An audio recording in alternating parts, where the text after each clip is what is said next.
Assalamualaikum warahmatullahi wabarakatuh. Saya Diana Latifah Aryani dari Prodi Akuntansi Universitas Pancasakti Kampus D. Di sini saya akan meresume tugas PPKN untuk memenuhi ujian akhir semester mata kuliah Pendidikan Kewarganegaraan yang diampu oleh dosen Ibu Tin Hartini, MPD. Materi pertama yaitu konsepsi demokrasi Pancasila.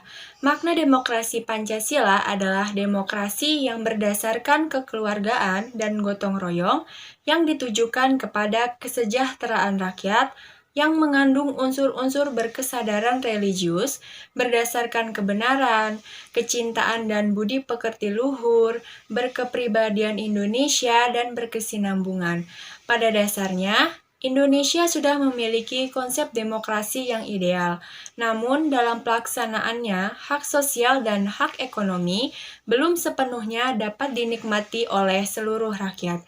Akses terhadap kesehatan dan pendidikan yang masih dirasakan sangat terbatas, serta angka kemiskinan dan pengangguran yang masih tinggi adalah indikasi bahwa pemerintah belum mampu menyediakan hak-hak sosial dan ekonomi bagi warganya. Konsep demokrasi Pancasila digali dari nilai masyarakat asli Indonesia dengan nilai-nilai yang melekat kepadanya, seperti desa demokrasi, rapat kolektivisme, musyawarah, mufakat, tolong-menolong, dan istilah-istilah lain yang berkaitan dengan itu. Tujuannya memberikan pendasaran sosiologis tentang konsep demokrasi yang sesuai dengan sifat kehidupan masyarakat asli Indonesia, bukan sesuatu yang asing yang berasal dari barat dan dipaksakan pada realitas kehidupan bangsa Indonesia. Materi kedua yaitu Rule of Law atau supremasi hukum.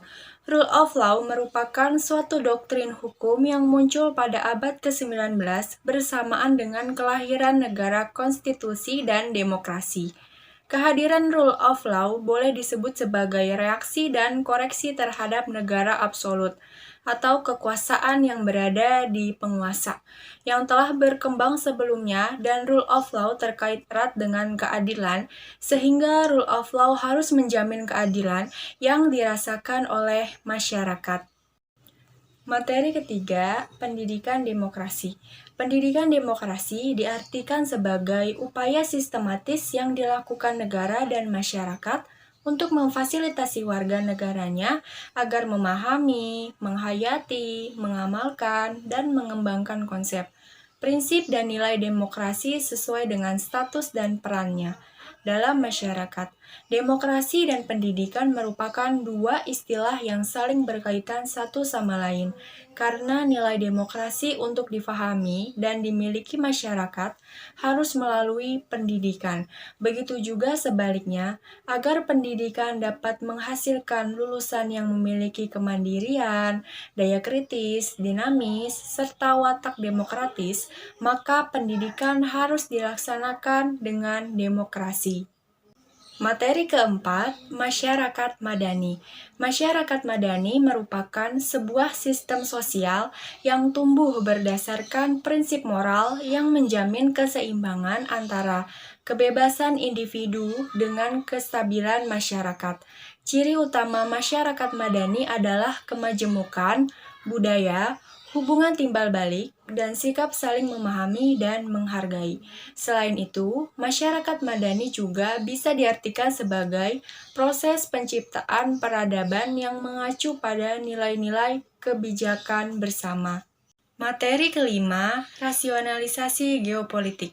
Geopolitik sendiri diartikan sebagai sistem politik atau peraturan-peraturan politik dalam wujud kebijaksanaan dan strategi nasional yang didorong oleh aspirasi nasional geografik suatu negara yang apabila dilaksanakan dan berhasil akan berdampak langsung atau tidak langsung kepada sistem politik suatu negara.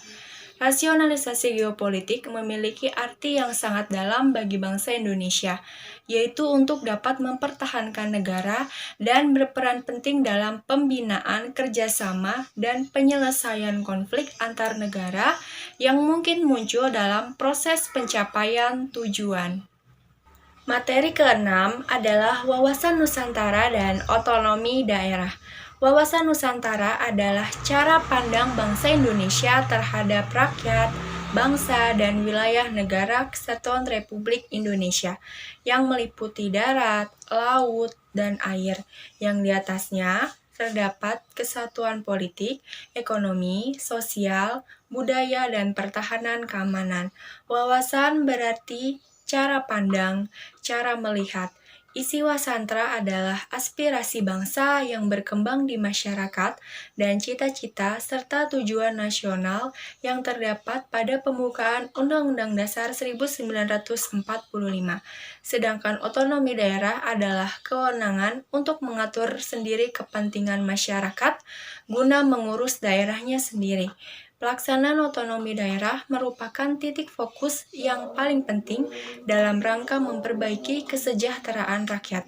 Pengembangan suatu daerah dapat disesuaikan oleh pemerintah daerah dengan potensi dan kekhasan daerahnya masing-masing. Materi terakhir yaitu geostrategik dan ketahanan nasional. Geostrategik adalah metode atau aturan untuk mewujudkan cita-cita dan tujuan melalui proses pembangunan yang memberikan arahan tentang bagaimana membuat strategi pembangunan dan keputusan yang terukur dan terimajinasi guna mewujudkan masa depan yang lebih baik, lebih aman, dan juga bermartabat. Geostrategi nasional dapat dirumuskan dalam konsepsi ketahanan nasional. Konsepsi ini merupakan perwujudan dari Pancasila dan Undang-Undang Dasar 1945 dalam segala aspek kehidupan yang secara terpadu, utuh, menyeluruh dengan berpedoman pada wawasan Nusantara. Sehingga konsepsi ini merupakan sarana mewujudkan ketahanan nasional. Jadi dengan demikian, jika wawasan Nusantara merupakan geopolitik Indonesia, maka di sini ketahanan nasional merupakan geostrateginya, yaitu sebagai upaya dalam mewujudkan wawasan Nusantara. Sekian resume PPKN dari saya. Kurang lebihnya mohon maaf. Wabillahi taufiq wal hidayah. Wassalamualaikum warahmatullahi wabarakatuh.